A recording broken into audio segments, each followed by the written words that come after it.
오늘 하나님께서 주시는 말씀은 아가서 2장 6절에서 17절까지의 말씀입니다. 제가 읽겠습니다. 먼저 6절부터 13절은 여자의 말입니다. 그가 왼팔로 내 머리를 고이고 오른팔로 나를 안는구나. 예루살렘 딸들아, 내가 노루와 들사슴을 두고 너희에게 부탁한다. 내 사랑이 원하기 전에는 흔들지 말고 깨우지 말지니라. 내 사랑하는 자의 목소리로구나. 보라, 그가 산에서 달리고 작은 산을 빨리 넘어오는구나. 내 사랑하는 자는 노루와도 같고 어린 사슴과도 같아서 우리 벽 뒤에 서서 창으로 들여다보며 창살 틈으로 엿보는구나. 나의 사랑하는 자가 내게 말하여 이르기를, 나의 사랑 내 어여쁜 자야, 일어나서 함께 가자. 겨울도 지나고 비도 그쳤고 지면에는 꽃이 피고 새가 노래할 때가 이르렀는데 비둘기의 소리가 우리 땅에 들리는구나. 무화과 나무에는 푸른 열매가 익었고 포도나무는 꽃을 피워 향기를 토하는구나. 나의 사랑 나의 어여쁜 자야, 일어나서 함께 가자. 14절 15절 남자의 말입니다. 바위 틈 낭떠러지 은밀한 곳에 있는 나의 비둘기야, 내가 내 얼굴을 보게 하라. 내 소리를 듣게 하라. 내 소리는 부드럽고 내 얼굴은 아름답구나. 우리를 위하여 여우 곧 포도원을 허는 작은 여우를 잡으라. 우리의 포도원에 꽃이 피었음이라. 16절 17절 여자의 말입니다. 내 사랑하는 자는 내게 속하였고 나는 그에게 속하였도다. 그가 백합화 가운데서 양떼를 먹이는구나. 내 사랑하는 자야, 날이 저물고 그림자가 사라지기 전에 돌아와서 베데르산의 노루와 어린 사슴 같을지라. 아멘. 우리가 오랜만에 아가서를 다시 하게 되었습니다. 아가서를 다시 하게 되니까 아무래도 우리가 3번에 걸쳐서 했던 내용들이 가물가물하실 것 같아서 잠깐 복습을 해드리겠습니다. 이 아가서는 모든 부와 권력과 명예를 다 가진 당대 최고의 명성을 떨친 왕 솔로몬이 어느 날 술람미라는 작은 시골 마을의 포도밭에 갔다가 예쁠 것도 없고 내놓을 것도 없는 술람미 여인을 보고 사랑에 빠지는 내용이라고 했습니다. 성경에 이 내용이 기록되어 있는 이유는 모든 존귀와 능력과 영광을 다 가지신 만왕의 왕 예수 그리스도의 그분의 사랑을 받을 자격이 없는, 우리를 향한 조건 없고 이해되지 않는 헷세드의 사랑을 보여주기 위함이라고 했습니다. 특별히 이 아가서가 중요한 이유는요, 하나님께서 당신의 교회를 택하셔서 어떻게 거룩한 신부로 훈련시켜 나가시는지 그 로드맵, 그 신앙 성숙의 여정이 그대로 드러나 있다는 데 중요성이 있습니다. 제가 아가서를 보면서 어떤 생각을 했냐면, 내가 만약에 어릴 때, 내가 중고등학교 때 처음 진짜 그 신부의 영성으로 들어가서 주님을 처음 사랑하게 되고 그 주님의 그 지성소로 들어가기 시작할 때, 그때 내가 이 아가서를 알았다면 훨씬 더 영적으로 빨리 성장할 수 있었을 텐데, 그런 아쉬움이 아가서를 보면서 있어요. 왜냐하면요, 제가 아까 말씀드린 것처럼 이곳에는 신부로서의 성숙의 그 로드맵이 그대로 드러나 있거든요. 우리가 보통 이런 말 많이 들으시잖아요. 마지막 때는 그리스도의 신부를 예수님께서 찾으러 오신다. 그런 이야기를 들을 때 막상 하려면 막막하잖아요. 그리스도의 신부가 과연 어떠한 모습인가. 근데 그것이 어떠한 모습인지를 아주 생생하게 보여주는 것이 아가서이고, 술람미 여인이 정말 그냥 술람미의 그 포도밭에, 가꾸어지지 않는 포도밭에 계달의 장막 같은 술람미 여인이 온전한 주님의 신부로 성장해 가는 그 성숙의 지도가 완전히 다 이 아가서에서 보이기 때문에 1장부터 8장까지를 쭉 보다 보면, 아, 내가 이렇게 성장해 가면 되는 것이구나, 이것을 그대로 알 수 있어요. 그래서 제가 이것을 어렸을 때 알았더라면 많이 헤매지 않았을 것 같아요. 저는 그래도 쇼트컷으로 가기는 갔지만 더 숏컷으로 갈 수 있었을 텐데, 그런 생각이, 그런 아쉬움이 남고, 그 다음 내가 지금 이 정도까지 영적으로 올라섰으면 그 다음 여정이 무엇인지가 막막했었거든요. 저희 영적인 리더가, 저희 멘토가 보여준 때까지만 볼 수 있었고, 그 다음에는 막막했거든요. 그 다음엔 제가 성경에서 찾았어야 됐거든요. 근데 그것이 아가서에 나오더라고요. 내가 그 다음 발전에 나가야 될 여정이. 여러분, 이 아가서를 정말 잘 따라오시면 여러분의 신앙의 성숙의 여정에 정말 큰 도움이 될 것을 믿습니다. 근데 우리가 이제 지금까지 3단계까지 했었고요. 그것이 거대한 8장까지의 신앙 성숙의 여정에 있어서는 사실 초기 단계에 불과해요. 오늘 새로운 단계로 올라서는 부분을 같이 하려고 합니다. 먼저 우리가 첫 번째 단계가 뭐였냐면 주님의 사랑을 갈구하는 단계라고 했어요. 그것이 1장 2절에 내게 입맞추기를 원하니 내 사랑이 포도주보다 나음이로구나. 이것이 아가서의 시작이라고 했죠. 신부의 영성의 시작이라고 했어요. 신부로서의 여정의 시작은, 우리 생각의 신앙의 시작이라는 것은 교회 다니기 시작하고 등록하고 새가족 교육 마치고 직분 받고 봉사하기 시작하고 요것이 신앙의 시작이라고 생각을 하는데 아갓에서 말하는 신부의 여정의 진정한 시작은 1장 2절의 고백이 우리 가운데 나올 때, 그죠? 내가 이제는 포도주로 상징되는 이 세상의 어떠한 즐거움이나 보상보다 왕의 입맞춤으로 상징되는 주님과의 인격적인 만남, 그것을 이룰 때, 그것을 사모하기 시작할 때부터 진정한 신앙이 시작이 되는 겁니다. 그 첫 번째 단계를 거친 사람은 두 번째 주님께 올인하는 단계로 나아간다 그랬어요. 그렇게 주님의 사랑을 갈구하는 자를 주님께서 어떻게 해주신다고 했냐면 1장 4절에 왕이 나를 그의 방으로 이끌어 들이시니 너는 나를 인도하라. 이게 주님과의 만남을 원하는 자를 주님께서 조금씩 주님을 경험케 하시고 주님의 깊은 것을 알게 해주시는데 그것이 바로 지성소로 상징되는 1장 4절에 왕의 방으로 이끌어 주시는 거예요. 그런데 그렇게 주님의 사랑을 지성소에서 조금씩 경험하다 보면 내 안에서 나도 모르게 어떻게 되냐면요. 정말 주님이 나의 최고입니다. 주님이 나의 전부입니다. 주님이 나의 최고 보복입니다. 주님과 이 땅의 어떤 것과도 비교할 수 없고 주님이 나의 전부입니다. 라고 고백하는 단계에 이르러요. 그것이 바로 1장 12절에 왕이 침상에 앉았을 때 나의 나도 기름이 향기를 뿜어냈구나 라는 고백이죠. 여러분 말씀드린 것처럼 나도 기름은 이스라엘 여자들이 첫날 밤 헌신과 사랑을 맹세하면서 깨닫는 것이죠. 근데 그것을 술람미가 솔로몬 앞에서 깼다는 것은요. 나에게 이제 남자는 당신뿐입니다. 나에게 사랑은 당신뿐입니다. 라는 고백이에요. 그렇게 주님께 올인하는 단계. 물론 삶에서 주님께 올인하는 단계는 이제 아직 멀었지만 최소한 내 안에 고백이 그렇게 된다는 거예요. 주님이 나의 전부입니다. 그렇죠? 그 단계에 이르렀을 때는요. 세 번째 단계로 나아가게 되는데요. 이제는 친밀함과 순결함에 몰입하게 되는 단계요. 그렇게 왕 앞에서 나도 기름을 깬 자를 왕이 포도주집으로, 그쵸? 약혼식으로 데리고 가는 거죠. 그래서 주님과의 친밀함에 더 몰입하게 되고 2장 6절처럼 그가 왼팔로 내 머리를 고이고 오른팔로 나를 안는 왕과 술람 여인이 온전히 하나가 되는 모습, 그쵸? 주님과의 사랑이 점점 발전되다 보면 이러한 친밀함에 이르러요. 정말 주님께 기도하다 보면 이제 주님의 임재를 깊이 느끼는 단계에 이르면 정말 이 2장 6절처럼 주님이 나를 꼭 안아주는 것 같은, 나의 전 존재를 안아주는 것 같은 그런 체험, 그렇게 계속 주님과의 친밀함에 몰입하게 되고요. 그런데요, 그렇게 주님과의 친밀함에 자꾸 몰입하다 보면요, 어떤 일이 일어나냐면 자꾸만 누가 그렇게 하라고 하지도 않았는데 내 안에 있는 죄가 막 바다가 되고 내 안에 있는 죄들, 나쁜 습관들이 싫어. 그래서 내가 자꾸 그것과 결별하고 주님과의 그 순결함으로, 순결한 자로 주님 앞에 세워지기를 원하고 갈구하고 그렇게 나아가게 돼요. 그것이 2장 1절에 나는 골짜기의 백합화로다. 순결함의 백합화. 그쵸? 주님을 깊이 만나는 그 골짜기에서 나는 백합화로, 주님의 백합화로 살고 싶은. 처음에는 내가 계달의 장막 같았는데 점점 성화와 성결로 막 나아가려고 몸부림치는 단계. 그게 바로 세 번째 단계입니다. 여러분 이 정도만 돼도 정말 귀한 신부잖아요. 이 정도만 된 사람도 많지 않은 것 같아요. 그렇죠? 그런데 주님께서는 이 단계에 이른 자를요. 새로운 단계로 올리시는 거예요. 그 단계로부터 오늘 보도록 합니다. 네, 술람미 여인은 그냥 솔로몬 왕과 영원히 이렇게 침상에만 있고 싶었을 거예요. 이 세상 근심은 그냥 잊고 그냥 신랑의 품에서 솔로몬의 사랑을 받는 데만 열중하고 싶었을 거예요. 그런데 이제 영혼의 새로운 시즌이 와요. 그렇게 그냥 주님과의 사랑의 관계에만 몰입하고 이 세상에서 주님의 이름이 핍박받는 것, 주님의 사람들이 핍박받는 것, 영혼들이 예수 이름 모르고 죽어가는 것, 이 세상 일에는 상관하고 싶지 않은 당신의 교회를 주님께서 새로운 시즌으로 이끌어가는 거예요. 그 새로운 시즌이 시작되는 것을 알 수 있는 구절이 7절이에요. 7절이 이렇습니다. 예루살렘 딸들아, 내가 노루와 들사슴을 두고 너희에게 부탁한다. 내 사랑이 원하기 전에는 흔들지 말고 깨우지 말지니라.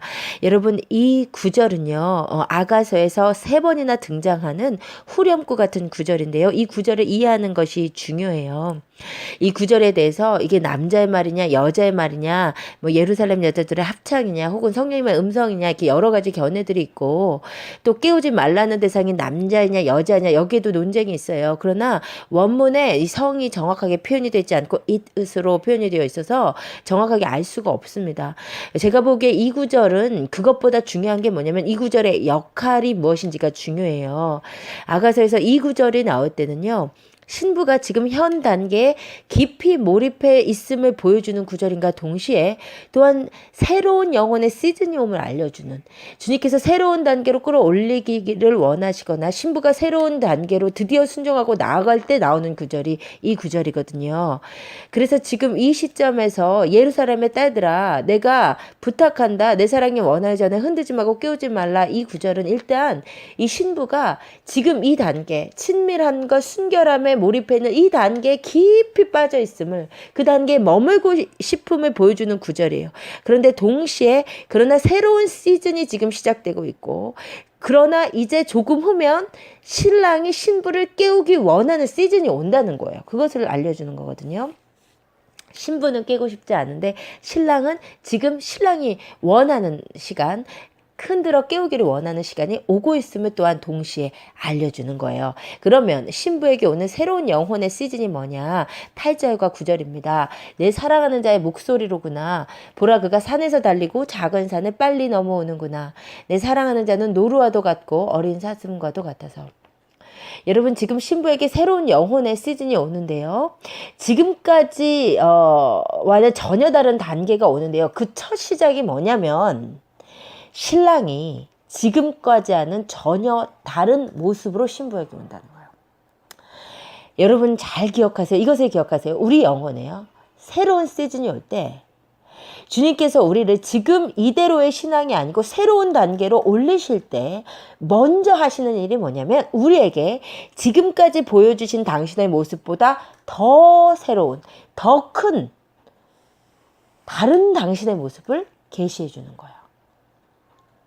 새로운 주님의 모습을 깨닫게 해주시는 거예요. 주님에 대한 새로운 계시가 열리는 거예요. 지금까지요, 이 술람미 여인이 알고 있던 왕의 모습은요, 그저 스윗한 남자였어요. 그저 나만 바라봐주고 나만 사랑해주고 나만 이끌어주고 사과나무 열매 따 먹여주고 양떼에게 풀 먹여주는 그저 좋은 스윗한 남자, 이것이 술람미 여인이 알고 있던 왕의 모습의 전부였거든요. 왜냐하면 왕이 보여준 모습이 그것이었으니까. 여자는 딱 그런 남자의 모습밖에 몰랐어요. 그런데 지금 왕이 새로운 자신의 모습을 보여준단 말이에요. 새롭게 보여주는 자신의 모습은 무엇이냐면 8절과 9절에 산을 달리고 작은 산을 빨리 넘어오는 노루와 사슴의 모습입니다. 여러분 이 부분을 잘 풀어야 돼요. 산을 넘고 있는 노루와 사슴으로서 당신을 계시해주는 그 의미가 무엇이냐는 거예요.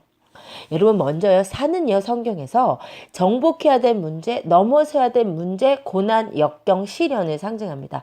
스가랴 4장 7절에 보면 큰 산아 내가 무엇이냐, 내가 스룹바벨 앞에서 평지가 되리라 했거든요.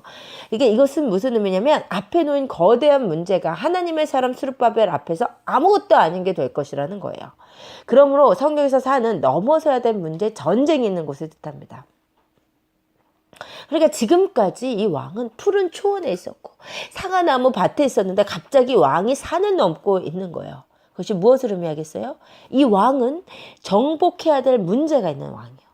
산을 거뜬히, 그 문제를 거뜬히 넘고 있는 왕의 모습이라는 거죠.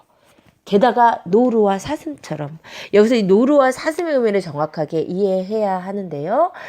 우리 개념에서 노루와 사슴은 예쁘고 여린 동물이기 때문에 내 사랑이 노루와 사슴 같다니까 여전히 스윗한 이미지의 왕의 모습이라고 생각할 수 있지만, 당시 히브리 사람들은 노루, 히브리어로 리스비고요, 사슴 하얄림이라고 하면 그런 여리고 여성적인 이미지가 아니고 강하고 빠른 남성적인 이미지였습니다.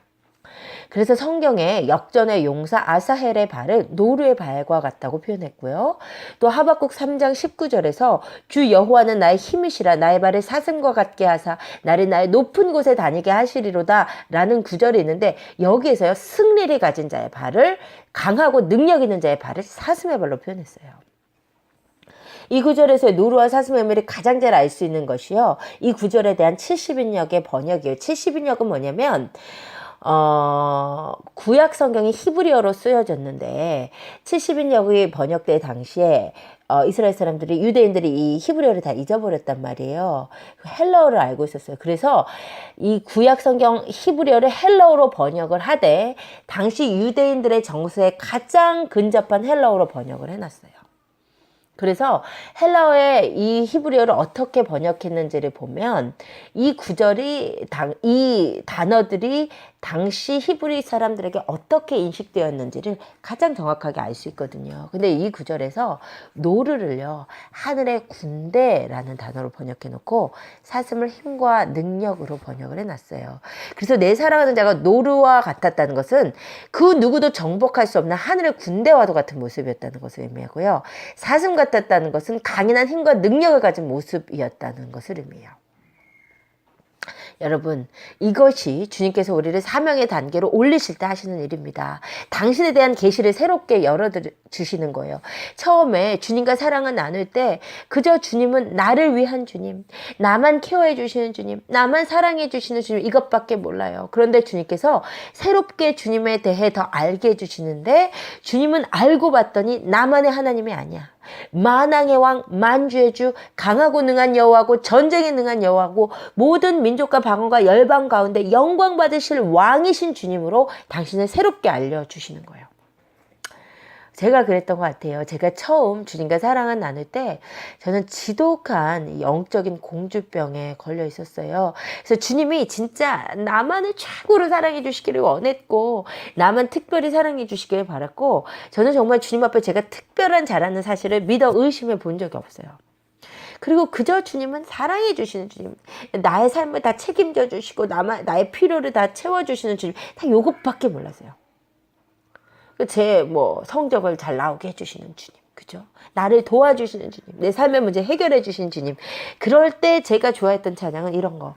사랑의 주 예수님이 내 오른손 붙잡고 나를 주목하시며 사랑한다 하시네. 사랑의 예수님, 사랑의 예수님, 사랑의 예수님, 날 사랑하시네. 딱 이런 노래요. 얼마나 제 영성에 맞았겠어요. 사랑해 주 예수님이 내 오른손 붙잡고 나만 주목하고 사랑해 주시는 그런 주님, 딱 이런 주님밖에 몰랐단 말이에요. 그 주님만 알고 행복했었죠. 내 삶을 도와주시면 기뻐하고, 혹시 내 삶에 도움이 손길 없어, 이게 무슨 일이지, 주님 왜 날 시험하시지, 막 이렇게 되고요. 그런데 주님께서 저를요, 새로운 시즌으로 올리시면서 알게 해주신 것이요, 주님은 나만의 주님이 아니고 온 세상의 주님이시구나. 주님은 나를 도우시는 주님뿐만 아니라 온 세상과 열방과 민족과 방언에서 높임받고 찬양받으시고 영광받으실 왕이시구나. 산을 정복하실 왕이시구나. 주님은 나만의 주님이 아니시고, 저 길거리 홈리스의 주님이시고, 저 고통받는 내 형제자매의 주님이시고, 시리아 난민의 주님이시고, 이슬람 땅과 북한 땅과 핍박받는 자들의 주님이시라는 것을, 그렇게 넓은 주님으로 주님의 계시를 넓혀주시는 거예요. 근데 이 세상 나라가 우리 주님을 인정하지 않으시니까, 그래서 산은 넘고 전쟁 중이신 주님이시구나. 다른 영혼들도 책임지시고 살리셔야 될 주님이시구나. 높임받으실 왕이시구나. 이것을 새롭게 알게 해주신 거예요. 그래서 그렇게 열리니까 이제 좋아하게 되는 찬양이 모든 영광과 존귀와 능력 받으소서, 주님 받으소서, 이런 만왕의 왕이신 주님, 그 주님을 찬양하게 되고, 그 주님을 사모하게 되고, 그 주님을 추구하게 되고, 지금 술람미 여인에게 그 일이 일어나는 거예요. 내가 알던 나만의 주님, 그 좁은 의식에서 만왕의 왕으로 그 계시가 넓혀주는 거예요. 그러면서 주님께서 술람미 여인을 뭐라고 권면하시냐면 10절에 나의 사랑하는 자가 내게 말하여 이르기를 나의 사랑 내 어여쁜 자야 일어나서 함께 가자. 지금 보세요. 지금 술람미는 어디에만 있고 싶어요? 침상에만. 침상에서 그냥 편안하게 왕과 사랑만 나누고 싶은데 알고 봤더니 그 왕은 험한 산에서 전쟁하고 있는 왕이에요. 그 산을 평탄케 하는 정복전쟁을 벌여야 되는 왕이에요. 그리고 그 산으로 지금 술람미를 초대하는 거예요. 술람미야, 지금 침상에만 누워있는 나의 사랑 내 어여쁜 자야, 일어나서 함께 산으로 가자. 그런데 왕이 술람미에게 이렇게 하자고 하는 이유가 뭐라는 거예요. 그게 중요해요. 그 이유로 되시는 것이 11절에서 13절이에요. 겨울도 지나고 비도 그쳤고 지면에 꽃이 피고 새가 노래할 때가 이렇고 비둘기의 소리가 우리 땅에 들리고 무화과 나무에 푸른 열매가 익었고 포도나무에 꽃이 피어 향기를 토하기 때문에. 여러분이 이 11절에서 13절의 내용이 한마디로 뭐라고요? 한 절 한 절은 지난주에 다 말씀드렸으니까 생략하고, 한마디로 말하면 영적으로 새로운 시대가 온다. 영적인 대추수의 때가 오고 있다. 마지막 때가 오고 있다. 그렇기 때문에 이제 너는 침대에서 나의 사랑만 누리는 자가 아니고 일어나서 함께 가야 된다는 거예요. 다른 건 다 설명드렸기 때문에 생략하고 한 가지만 더 말씀드리면,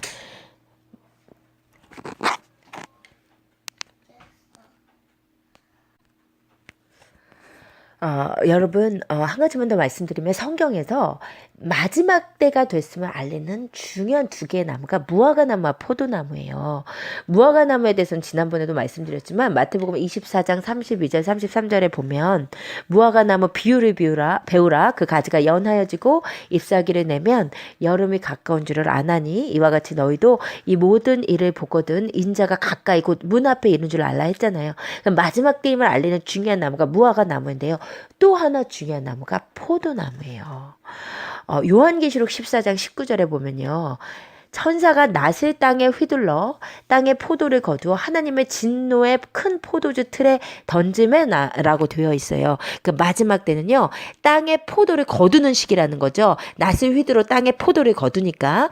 그런데요. 지금 이 시기는 뭐라고 되어 있냐면 13절에 포도나무에 꽃이 핀 시기래요.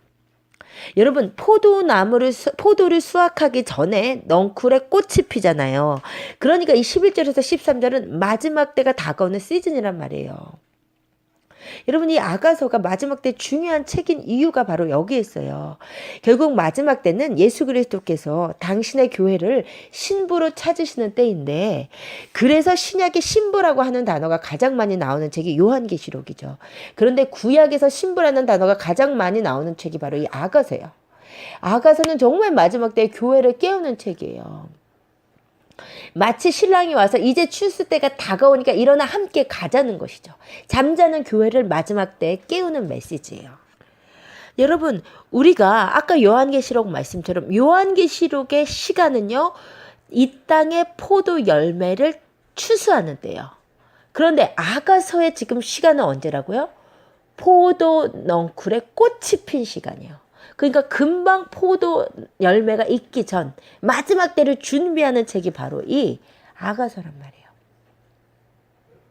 그래서 마치 마지막 때가 다 됐는데, 이제 추수 때가 다 됐는데 교회들이 다 침대에서 잠자고 있고 신랑과의 그냥 사랑만 교제만 내가 안전지대에서 나만 누리는 것에 머무르고 있으니까 그런 교회를 깨워서 함께 사명으로 가자는 책이 바로 아가서란 말이에요. 그런데 이렇게 만왕의 왕으로서의 계시와 함께 가자는 신랑의 권면을 들은 신부가 어떻게 한다고요? 9절이에요. 내 사랑하는 자는 노루와도 같고 어린 사슴과도 같아서 우리 벽 뒤에 서서 창으로 들여다보며 창살 틈으로 엿보는구나. 여기 보니까 술람미가 이러한 왕에 대한 새로운 계시, 그냥 나를 개인적으로 사랑해주는 러버에서 더 나아가서 만왕의 왕으로서 보여주는 그 계시를 별로 좋아하지를 않아요. 애써 무시해요. 그리고 함께 가자는 그 권면이 부담스러워서 숨어버린단 말이에요. 벽 뒤로, 창살 뒤로 자기만의 공간으로 들어가 버리는 거예요. 여러분, 우리 안에요, 이 일이 자주 일어나요. 여러분, 기도 가운데 주님과의 친밀함에 이른 자, 그게 너무 좋죠. 그런데 막상 주님께서 이제 새롭게 사명으로 올리고자 할 때, 아멘, 그렇습니다, 함께 가겠습니다 라고 함께 일어나서 바로 산으로 갈 수 있는 사람은 천에 하나 만에 하나요. 대부분 그렇지를 못하고 술람미처럼 숨어버린단 말이에요. 술람미처럼 창살 뒤로 숨는단 말이에요. 왜냐하면 주님이 나를 개인적으로 사랑해 주시고 내 일들을 책임져 주시고 나의 가족을 책임져 주시고 내 직장을 책임져 주시고 내 노후를 책임져 주시고 그렇게 푸른 풀밭에 양떼를 먹여 주시고 사과나무 열매를 먹여 주시는 주님, 이 정도가 딱 좋잖아요. 딱 이 정도의 주님 섬기고 싶잖아요, 우리요. 그런데 이제는 거기에서 너만 잘 먹고 잘 살지 말고 너만 예언 듣고 환상 보고 임재를 맛보지 말고 이제 가서 죽어가는 형제자매 함께 살리자. 이제 함께 이 땅을 정복하자. 이 부르심은요, 부담스럽거든요. 힘들거든요. 쉽지가 않아요. 그래서 분명히 제대로 기도하신 분들이라면, 제대로 주님과의 친밀한 가운데 들어가신 분들이라면 분명히 이 사명을 향한 부르심을 듣게 되어 있는데요. 그것을 듣고 기도 가운데 은혜 받고 주님 가겠습니다 해도 막상 삶에서 순종은 잘 안 돼요. 말씀 듣고 기도할 때 도전만 받고 삶에 이것이 순종이 안 돼. 왜냐하면 그 받은 감동을 실천해서 산으로 함께 가기에는 처절한 자기 부인이 필요하기 때문이거든요. 그런데 우리가 이렇게 대부분이 예배 때는 은혜 받고 눈물 흘리고 찔림 받고 도전 받고 하지만 그것을 삶에 돌아와 보면요, 그 도전받은 말씀은 그저 작은 메아리가 되어서 사라져버리고 또 그래서 살던 방식 그대로 살잖아요. 우리가 다 술람미 여인처럼 숨어버리는 말이에요. 언제 주님이 산으로 가라 하셨냐는 듯이 그냥 여전히 나만 사랑해 주시는 주님에 머물러 버린단 말입니다. 갈등하면서도요. 이게 연약한 우리의 모습이에요. 그런데 중요한 것은요, 그럴 때의 주님의 반응이세요. 우리가 그렇게 주님께 은혜 받고 그렇게 사랑받고 주님의 이름 누리면서 잘 먹고 잘 살면서도 사명으로 부르시는 소리는 우리가 선뜻 순종할 수 없는데, 그렇게 갈등하는 신부를, 그렇게 머뭇거리는 신부를 주님은 어떻게 하신단 말입니까? 14절입니다. 같이 읽으십시다. 바위 틈 낭떠러지 은밀한 곳에 있는 나의 비둘기야, 내가 내 얼굴을 보게 하라. 내 소리를 듣게 하라. 내 소리는 부드럽고 내 얼굴은 아름답구나. 여러분, 이 14절을 정말 잘 보셨으면 좋겠습니다. 이 14절에 있는 하나님의 우리를 향한 시선과 마음과 사랑을 보시기를 원해요. 우리는 우리 생각에 우리가 주님 뜻에 순종하지 못하고 주님의 부르심에 선뜻 응답하지 못하고 주저하고 갈등하고 망설이고 스트러글 할 때 주님이 나를 기뻐하지 않으실 것 같아.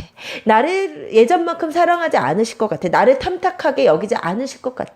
뭔가 내가 주님의 마음에 닿지 않을 것 같아. 그래서 뭔가 주님께 나아가는 것이 뻘쭘하고 부담스럽고 부끄럽고 그것이 우리의 네이처인데요. 그런데 14절에서 주님께서 분명히 말씀하시는 것은 뭐냐면, 내 소리는 여전히 부드럽고 내 얼굴은 여전히 아름답구나. 너가 지금 100% 나의 부르심에 순종하지 못하더라도, 너가 망설이고 갈등할지라도 내 소리는 여전히 부드럽고 내 얼굴은 여전히 아름답다. 여러분, 이것을 믿으시기를 바랍니다. 여러분이 지금 아직 해결하지 못한 죄가 있고 끊지 못한 습관이 있고 주님 앞에 100% 완성된 모습이 아닐 수 있어요. 그런데 주님은 정죄하지 않으시는 거예요. 완전하지 않은 신부, 어떻게 보면 이기적인 신부죠.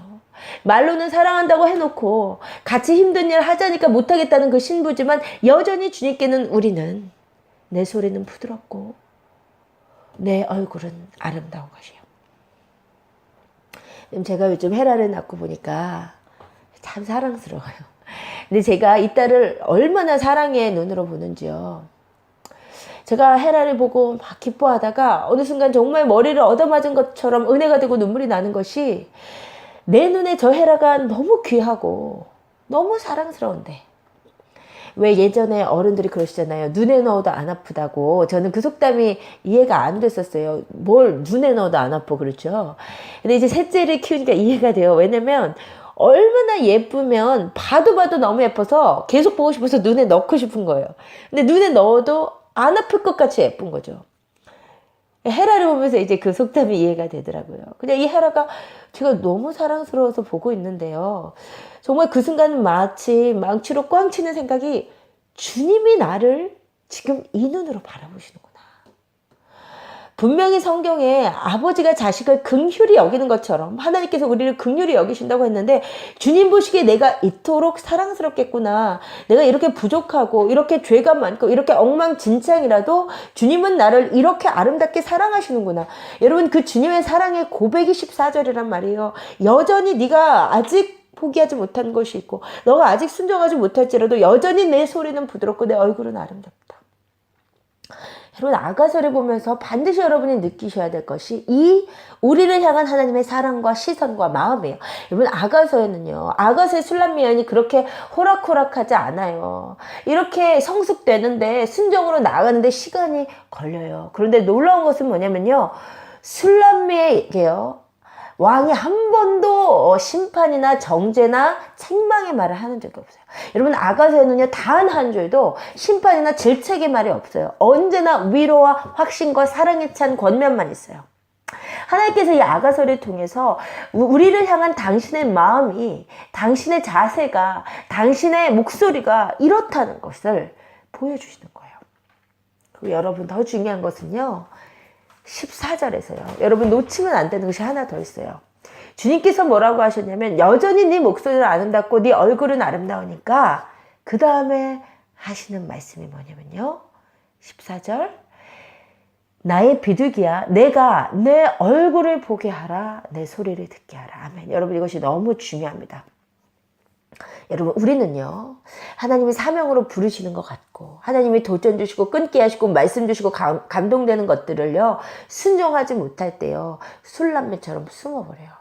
하나님이 기뻐하지 않으실 것 같아서, 누구 용서해야 되는데 용서 못하겠으면요, 우리는 숨어버려요.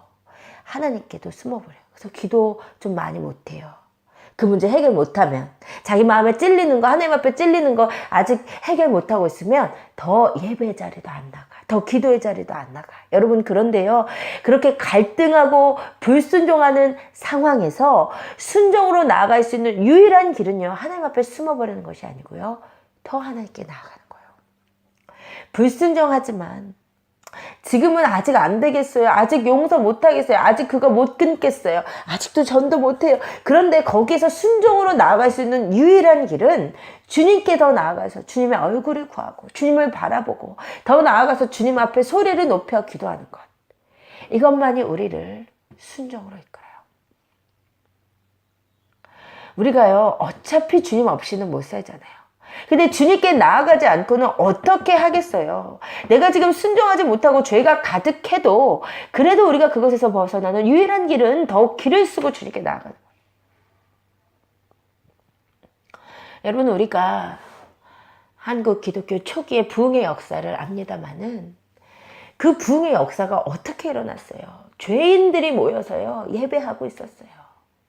첩을 2명, 3명, 4명 거느리고 있는 양반들, 실컷 도둑질해놓고 고리대금하는 사람들, 그런 사람들이요, 주님 앞에 나오지 않고 계속 그렇게 살았으면 평생 회개하지 못했을 건데, 첩 3명, 4명 거느리고 있는 사람인데 예배에 참석한 거예요. 선교사가 인도하는 집회에 참석한 거예요. 길선주 목사님의 집회에 참석한 거예요. 그래서 보니까 그것이 죄더라, 성령의 찔림을 받고 첩들과 결별하고 본부인 찾고, 자신이 고리대금에서 번 그 재산들 다 나눠주고, 놀라운 회개의 역사가요, 집회에 참석하고 주님 앞에 더 나아감으로써 있었죠. 여러분, 우리는요, 우리 안에 정죄가 있어서 내가 주님 앞에 잘못해도 주님 앞에 더 못 나가지만, 이 동네에 유명한 죄인들 사실 있잖아요. 이 동네에도 유명한 죄인들이 있어요. 그 사람 교회 오면 속으로 아휴, 저래가지고 무슨 교회를 와. 근데 아니요, 주님의 우리를 향한 시선은 14절이요. 그래도 너는 나에게 아름다우니까, 그래도 여전히 더 너 목소리를 들려줘, 더 네 얼굴을 보게 해줘, 더 예배 때 나와, 더 나한테 기도해. 그래야 찔림이 있죠. 내가 해결하지 못하는 죄가 있다고 주님 앞에 다가가지 못한다면 그 죄에서 평생 벗어날 수가 없어요. 어떻게 우리가 주님을 만나지 않고 우리의 죄를 끊을 수가 있겠습니까? 여러분, 14절을 기억하십시다. 우리가 누군가를 더 용서하지 못하고, 누구를 사랑하지 못하고, 죄가 더 있고 내 삶의 엉망인 그 순간이야말로 더더욱 여러분이요, 주님께 나아가야 될 때임을 아셔야 돼요. 그래서 주님이 히브리서 4장 16절을 통해 말씀하시는 거예요. 그러므로 우리는 긍휼하심을 받고 때를 따라 돕는 은혜를 얻기 위해 은혜의 보좌 앞에 담대히 나아갈 것이니라. 여러분, 아직은 순종하지 못해도 여러분이 갈 곳은 은혜의 보좌밖에 없습니다. 주님을 더 사랑하게 되는 것 외에는 우리가 주님의 부르심에 응답할 수 있는 다른 방법이 없어요. 여러분, 주님은 이렇게 신부를 부르시는데요. 그런데 이 비둘기는 그냥 바위 틈 낭떠러지 은밀한 곳에만 머물고 싶은 거예요. 여러분이 낭떠러지 바위 틈은 비둘기들이 독수리를 피해 은신하는 은신처예요. 이 비둘기 같은 우리는 그저 독수리가 가득한 이 세상, 악한 공격이 있는 이 세상, 그것과 상관없이 그냥 안전한 곳에 거하고 싶어하는 모습이죠. 그런데 이 바위 틈이라는 단어가 참 구속론적으로 중요해요. 여러분, 바위 틈이 무엇일까요? 우리 출애굽기 33장에 보면 모세가 하나님께 당신의 영광을 보여주세요 라고 기도를 해요. 그때 주님께서 출애굽기 33장에서 뭐라고 그러셨냐면, 내가 내 얼굴을 보지 못하리니 나를 보고는 살 자가 없다. 그 대신 주님께서 뭐라고 하시냐면, 보라, 내가 내 곁에 한 장소가 있으니 너는 그 반석 위에 서라. 하나님께서 특정한 반석을 명하시는 거예요. 특정한 장소를 명하시고 그곳에 서라 하시는 거예요. 그러면서 말씀하시기를, 내 영광이 지나갈 때 내가 너를 반석 틈에 두고 내가 지나도록 내 손으로 너를 덮었다가 손을 거두리니 내가 내 등을 볼 것이요 얼굴은 보지 못하리라. 내가 내 영광이 지나갈 때 내가 너를 반석 틈에 두고 내가 지나가도록 내 손을 덮었다가 손을 거두리니 내가 등을 보고 얼굴을 못 볼 것이다. 여기서 이 출애굽기 33장에서 바위 틈은 뭐예요? 하나님의 영광의 임재 가운데 죄를 가진 인간은 그 누구도 살아남을 수가 없어요. 그런데 바위 틈은 그 영광의 하나님의 임재 가운데서도 살게 해주시는 은혜의 처소예요. 그렇죠? 그 바위가 과연 무엇이냐? 고린도전서 10장 4절에 봤더니요, 이런 말씀이 있어요. 다 같은 신령한 음료를 마셨으니 이는 그들을 따르는 신령한 반석으로부터 마셨음에 그 반석은 그리스도라. 바위가 예수 그리스도라는 거예요. 그런데요, 예수 그리스도, 바위된 예수 그리스도의 틈이 있어요. 바위에 틈이 있어요. 틈이 뭐죠? 언제 바위에 틈이 생깁니까? 바위가 깨지고 상처 날 때 틈이 생기잖아요. 여러분, 무엇이겠어요? 죄 많은 우리는 거룩하신 하나님의 임재 앞에 죽을 수밖에 없는데, 반석이 되신 예수 그리스도가 그 은혜로 말미암아 우리를 주님의 영광의 임재 가운데로 나아갈 수 있게 해줬단 말이에요. 그런데 예수님께서 어떻게 해주셨냐면 틈이 생김으로, 다시 말해서 예수님께서 십자가에서 찔리고 아프시고 희생당하심으로 이 거룩한 반석이신 예수 그리스도의 틈이 생김으로 그 바위 틈에 숨은 우리는 하나님의 영광의 임재 앞에 서게 되는 축복을 누리게 됐단 말이에요. 그런데 문제는 바위 틈에만 혼자 머물러 있어서는 안 된다는 거죠. 지금 이 신부가 바위 틈에 혼자 머물러 있는 것은 뭐냐면, 나를 위한 복음, 나를 위한 십자가, 나를 살리신 십자가, 나를 천국 가게 해주는 그 복음, 나만의 복음에 머물러 있고, 바위 밖 독수리, 이 세상의 영적 전쟁에는 신경 쓰고 싶지 않은 모습이에요. 그래서 주님께서 함께 가자 하시는 거예요.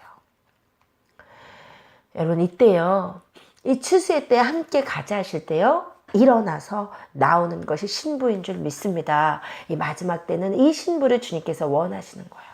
주님을 따라 이 세상과 싸우며 나아가는 진짜 신부요. 그러므로 이 아가서에서 원하는 신부의 모습은, 아니요, 성경에서 하나님께서 우리에게 요구하시는 신부의 모습은 그냥 연약하고 애기 같은 신부의 모습이 아니고 전사같이 전신갑주를 입고 전쟁하는 신부죠. 그래서 주님께서 원하신 거. 주님을 뜨겁게 사랑하면서 이 세상에서 영적 전쟁을 감당하는 자예요. 그런데요, 이러한 신랑의 초대에 대해서 신부가 뭐라고 하느냐. 우리 16절을 읽으십시다. 내 사랑하는 자는 내게 속하였고 나는 그에게 속하였도다. 그가 백합화 가운데서 양떼를 먹이는구나. 여러분, 지금 이 신부는요, 여전히 신랑의 뜻에 거절하고 있는 거예요. 여전히 지금 이 갈등의 상황은, 여전히 이 어려운 상황은 지금 애써 무시하고 너무 지금 완벽해. 나는 그에게 속했고 그는 나에게 속했어. 그는 여전히 나를 사랑해. 나도 그를 사랑해. 그냥 양떼 가운데서 풀밭에서 풀을 먹여주는 그 신랑의 모습에만 여전히 거기만 머물고 싶은 마음이에요. 신랑에게는 다른 요구가 있잖아요. 그거 무시하고 있는 거예요. 그러면서요, 그래서 나의 순결함과 거룩함만 요구하시는 그 주님, 여전히 거기에만 머물고 있는, 옛 계시에만 머물러 있는 모습이에요. 그러면서 노골적으로 거절하는 것이 17절입니다. 17절 같이 읽으십시다.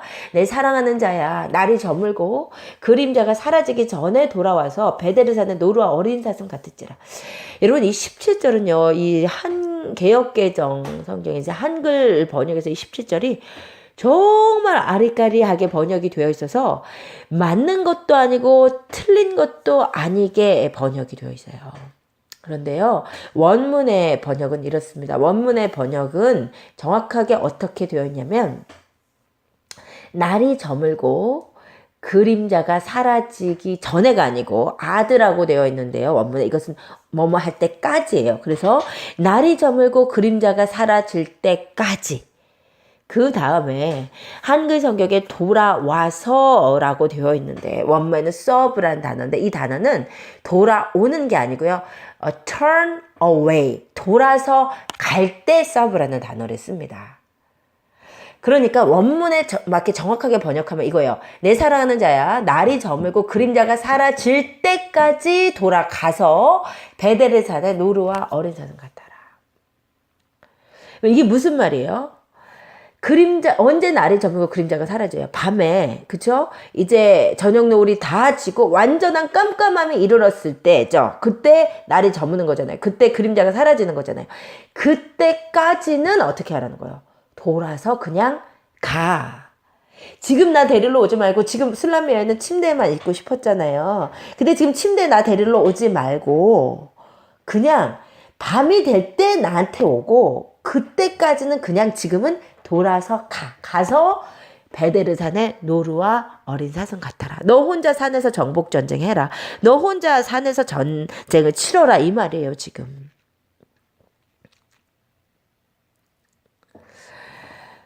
저는 이 구절을 읽는데 정말 소름이 끼쳤어요. 주님은 지금 베델산에서 정복전쟁을 하고 계시는데, 주님은 같이 가자 하시는데 혼자 가세요. 혼자 가고 나한테 오지 말라는 것도 아니고 밤에는 침대로 나한테 와서 사랑해 주세요. 이게 뭐예요? 주님, 힘든 일은 주님 혼자 하십시오. 이 세상을 영적으로 정복하는 것, 주님 나라 임하게 하시는 것은 주님 혼자 하십시오. 그런데 나는 그저 사랑만 해주십시오. 이거 우리 모습 아닙니까? 이거 한국교회 성도도 이야기하는 거 아닙니까? 이거 우리 얘기예요. 주님, 이 땅의 문제, 하나님 나라의 도래, 온 민족과 열방의 복음 전파, 주님 혼자 하시고요. 주님은 나만 사랑해 주세요. 내 자식 잘 되게 해주십시오. 우리 비즈니스 해결해 주십시오. 이게 17절이라는 말입니다. 시적으로 표현되어 있어서 그렇지 닦아놓고 이기적인 우리의 신앙생활의 모습이에요. 여러분, 여기서 이제 베데르산이 나왔습니다. 베데르산은요, 이스라엘에 실제로 있는 산이 아니고요, 이제 상징적인 시적인 표현이죠. 베데르라는 단어는 부분, 파트죠. 조각, 피스라는 뜻인데 어떤 단어에서 왔냐면 바타르라는 단어에서 왔어요. 근데 이 바타르라는 어원은요, 두 가지 의미가 있어요. 하나는요, 첫 번째 잘라내다, 쪼개다라는 뜻이에요. 잘라내야 조각이 되기 때문이에요. 그래서 이 단어가 어디에 쓰냐면요, 우리가 창세기 15장 할 때요, 아브라함이 하나님과 언약을 체결할 때 하나님께서 아브라함에게 고기를 쪼개 놓으시라고 하시고, 꼭 쪼개 놓으라고 하고, 쪼갠 고기 사이로 지난다 할 때 그 쪼갠 고기, 그게 바타르거든요. 그러므로 이 단어는 할례와도 관련이 있는 단어고 언약이기 때문에 언약을 체결하다라는 단어로 발전하는 단어입니다. 그러므로 이 베데르산은, 바타르산은 첫 번째로는 언약의 산이라는 의미가 있어요. 그런데요, 하나님께서 우리에게 주신 최고의 언약은 무엇입니까? 예수 그리스도를 통한 구원의 언약이시죠. 그렇죠? 그래서 언약의 산은 예수 그리스도의 산이라고 할 수 있어요. 또 하나, 이 바타르라는 단어는요, 분리되다라는 뜻이 있어요. 분리가 돼야지 조각이 되니까요. 그런데요, 성경에 보니까 분리의 산이 나와요. 한 번도 하나님과 분리된 적이 없으신 예수 그리스도께서 분리되셨던 산이 있어요. 그 산이 어디죠? 골고다 언덕이요. 골고다 언덕에서 예수님께서 부르짖으시기를 엘리 엘리 라마 사박다니, 나의 하나님 어찌하여 나를 버리셨나이까 했어요. 그 십자가로 분리된 산이 바타르의 산이요. 베델의 산. 그러므로 이 베델의 산은요, 예수 그리스도의 고난의 산, 사명의 산, 이것입니다. 그곳으로, 그 십자가의 산으로 신부를 부르는 거예요. 그러나 신부는 여전히 방 침대에만 있겠다는 거예요. 너만 혼자 가고 밤에 되면 침대로 나에게 와서 나만 사랑해달라는 바로 우리의 모습이 이 술람미 여인의 17절의 모습입니다. 여러분, 그럼 마지막으로요. 이게 딱 우리의 모습이에요. 그죠? 주님 이름 통해서 내 가족, 이기적인 내 욕심 다 채우기 원하면서도 주님과 함께 고난과 수고를 무릅쓰는 것은 싫어하는, 여전히 나만을 위한 주님으로 머물러 있기를 바라는 우리. 그런데요, 주님은 이러한 신부에게 말씀하십니다. 너가 순종을 못하는 이유가 있다는 거예요. 너 할 수 있는 너인데 못하는 이유가 있대요. 그것이 바로 15절입니다. 우리를 위하여 여우 곧 포도원을 허는 작은 여우를 잡으라. 우리의 포도원에 꽃이 피었습니다. 여러분, 포도원은요, 우리가 아가서 2번째 시간에 했듯이 성경에서 보면 영적인 성장의 터전이에요. 그러므로 이것은요, 집합적인 의미로서는 교회를 상징해요. 그런데 개인적인 의미로서는 나의 영성의 터전, 내 영적인 상태를 의미한다고 했죠.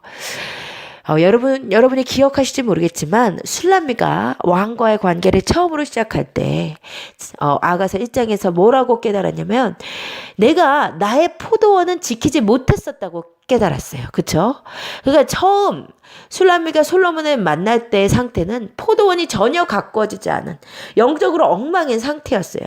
그런데 아가서 1장과 2장을 지나오면서 왕과의 관계 가운데서 이 포도원이 가꾸어진 거예요. 그것이 15절에 우리의 포도원에 꽃이 피었다는 말씀이에요. 그러니까 여러분, 우리가 주님과 인격적인 교제를 하다 보면 내 포도원이 갖춰져서 꽃이 핀단 말입니다. 그런데요, 포도원에 꽃이 피었다는 것은 뭐예요? 여러분, 식물에 꽃이 피고 나면 그 다음 뭐가 있어요? 열매를 거두죠. 그렇죠? 우리 성도님 중에 한 분이 저희 뒷마당에 오이랑 호박 이런 걸 심어주셨는데 꽃이 피었어요. 꽃이 피었다는 건 뭐예요? 이제 잘 보면 그 꽃봉오리에 열매가 맺히잖아요. 그러니까 포도원에 꽃이 핀 거예요. 지금 이 정도로 술람미가 영성이 지금 발전을 한 거예요.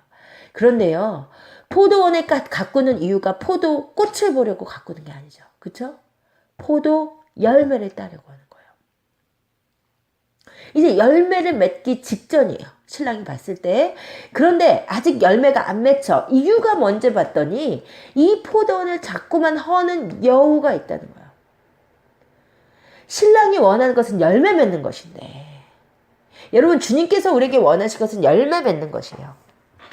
그리고 그 열매는요, 신랑과 함께 베델의 산을 함께 달릴 때 맺는 거예요. 그런데 왜 그 사명으로 나아가지 못하냐? 왜 열매를 맺지 못하느냐? 포도원을 허는 작은 여우가 있기 때문에. 그래서 우리를 위해서, 이것은 주님과 나를 위해서 사명이기 때문에, 사역이기 때문에 이 포도원을 허는 작은 여우를 잡아야 된다는 거죠.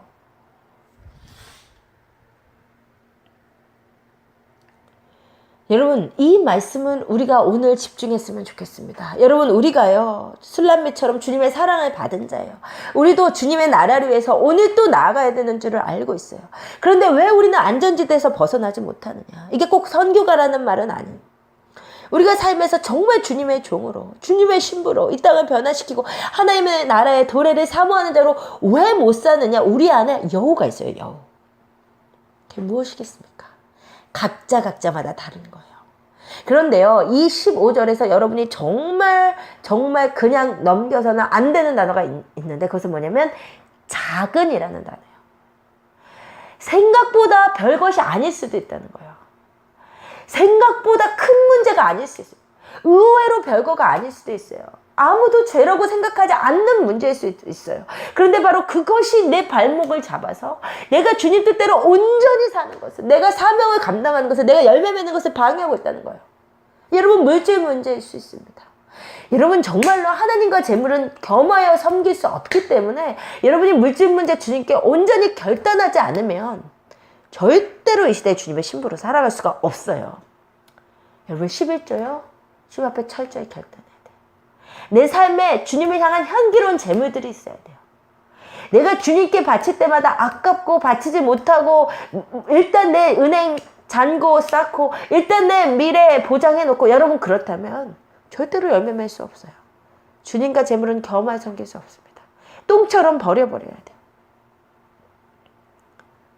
재물요, 주님 나라를 위해서 사용하라고 주는 것이거든요. 작은 여유 있어요. 여러분, 내 시간의 사용 너무 작은 여유일 수 있는데요. 여러분 하나님께서 주신 시간 어떻게 사용하십니까? 하여튼 삶에 있어서 주님께 기도하고 말씀 보는 이 시간은 삶의 11조로 그냥 시간의 11조로 떼어놔야 돼요. 근데 그 시간들이 무엇 때문에 방해받느냐는 거예요. 주님 뜻대로 내가 왜 나아가지 못하는 거예요.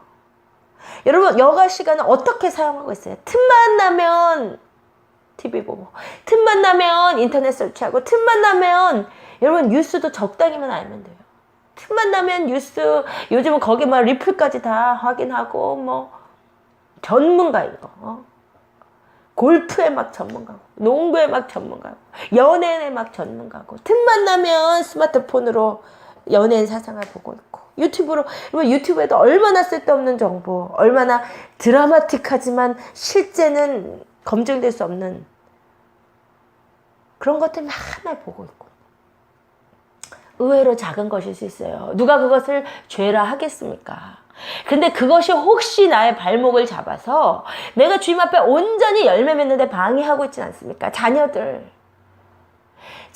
때문에 오늘 하루 1시간도 집중해서 기도하지 못하고, 오늘 예배도 한번 집중해서 드리지 못하고, 자녀한테 무슨 일만 있다고 하면 거기에 전심 전력, 전 에너지를 다 쏟으면서 주님 앞에 나가지 못하고. 여러분, 자녀들은 여러분이 양육해야 될 여러분의 첫 번째 영적인 제자이지만, 그것이 하나님께 나아가는 것을 방해한다면 그것은 여러분 자녀를 위해서도 좋은 것이 아니에요. 작은 여유일 수 있어요. 여러분, 무엇입니까? 여러분 삶의 작은 영역들이요, 왜 전도하지 못합니까? 부끄러움, 도전을 무릅쓰지 못하는 거, 그냥 안전지대에 있고 싶어하는 거, 작은 여유. 그것을 잡으셔야 돼요. 맨날 불평하는 습관, 그렇죠? 부정적으로 생각하는 습관, 가십하는 습관, 정죄하는 습관, 여러분 그런 것들이요, 경건의 영역 무너진 것들, 작은 여유일 수 있어요. 여러분, 우리 이 시간은요, 그 작은 여유가 무엇인지 주님 앞에 여쭤보면서 나아가십시다. 하나님, 주님, 내가 정말로 주님 사람을 많이 받아서 지금 내 포도원이 많이 가꿔졌는데 열매는 안 보입니다. 혹시 내 안에 작은 여유 때문이 아닙니까? 주님, 회개하면서 나아갑니다. 작은 여유를 잡게 하여 주시옵소서. 우리 지금 그 작은 여유가 무엇인지 주님 앞에 여쭤보면서 기도하면서 함께 나아가기를 원합니다.